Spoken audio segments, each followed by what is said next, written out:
Hello, kamusta? Alam mo, today hindi ko naman talaga alam kung anong sasabihin ko, pero gusto ko lang siyang i-video.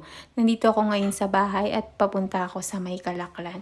Nandun kasi ang nanay at tatay. At the same time, magpapanails na lang din ako dun sa ate ko kasi siya nagni-nails sa akin eh. At ito namang si kuyang tricycle driver, dinaanan lang ako kasi nga kakain daw muna siya. Pero meron naman dumating agad na tricycle kaya nakasakay na din naman ako. At pamasahe ko lang naman dun is 50 pesos from sa amin hanggang sa may fish port. Kasi hindi tatawid na lang ako ng bangka at yan kapatid ko hinihintay ako kasi sabay kaming pupunta dun. Pero feeling ko sasama lang to kasi makikikain lang yan. Tapos dahil kasama ko yung kapatid ko, nauto ko siya. Sabi ko, i-video mo naman ako kasi mag-upload ako dun sa vlog. Mag-vlog-vlog ka. Kung makikita nyo, may parating na bangka. Diyan kami sasakay. At yung pamasahe namin is 5 pesos per head lang. Pero itong kapatid ko, ang binayad niya is tig 10 pesos kaming dalawa. Hindi nga pala yan di motor ha. Yung di sagwan siya.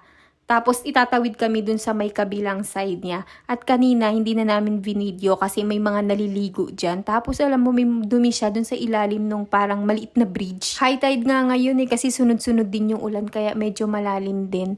Pero hindi naman siya maagos kaya safe naman. Kung taga Olonga po ka, alam mo kung saang banda ito. Yung capacity nitong boat is siguro kaya magsakay ng 10. Alam mo itong sinakyan namin na boat na ganito, ito yung malaki kasi marami talaga dyan is yung maliliit lang na halos mahawakan mo na yung tubig. Maraming ganito kasi maraming tumatawid kasi mas napapabilis nga pag ito yung sinakyan mo kaysa iikot ka pa para mag-tricycle. Pwede naman ako mag-tricycle simula sa bahay hanggang sa may kanto sa kanila. Pero mas gusto ko kasi yung magbabangka ako dito dahil mas napapabilis ako. Dahil kasi doon, bababa pa ako ng siguro nasa 50 steps. O pansin nyo, ang likot tong camera, 'di ba? Kasi nga yung kapatid ko, yung nagvi-video at nautok ko lang yan. Sabi ko pa nga sa kanya yan, wag mo naman ilikot-likot yung camera kasi magiging malikot din yung video eh. Ayan, ganyan pa din.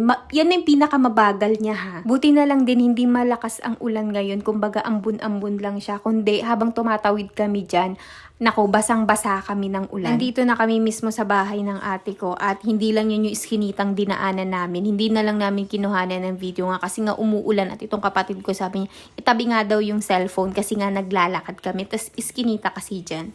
Pero safe naman dyan, so wala naman nagiging problema. At ito, nagtatawag muna ako dyan. Tawag ako ng tawag. Sabi ko, Nay, hindi nila ako naririnig kasi nasa loob sila. At talagang hindi ako makakapasok dyan kasi nga, ang lalaki ng mga aso. Nandyan sila sa may gate. So, kailangan ko talaga silang antayin lumabas kasi para igilid muna nila yung aso. Mababait naman yung mga yan. Yun nga lang kasi, alam mo yung tatalunan nila ako. Girl, ang lalaki ng mga yan at 3 pa sila. Yung isa nasa loob, si Polar. Kasi nga, baby pa si Polar. Siguro nasa 3 months pa lang siya.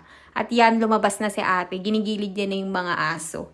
Sabi ko, papasok na ako. Actually, dyan sa video, tumatawa sila dyan kasi sabi ko dun sa ate ko, ayan na si Tony Fowler.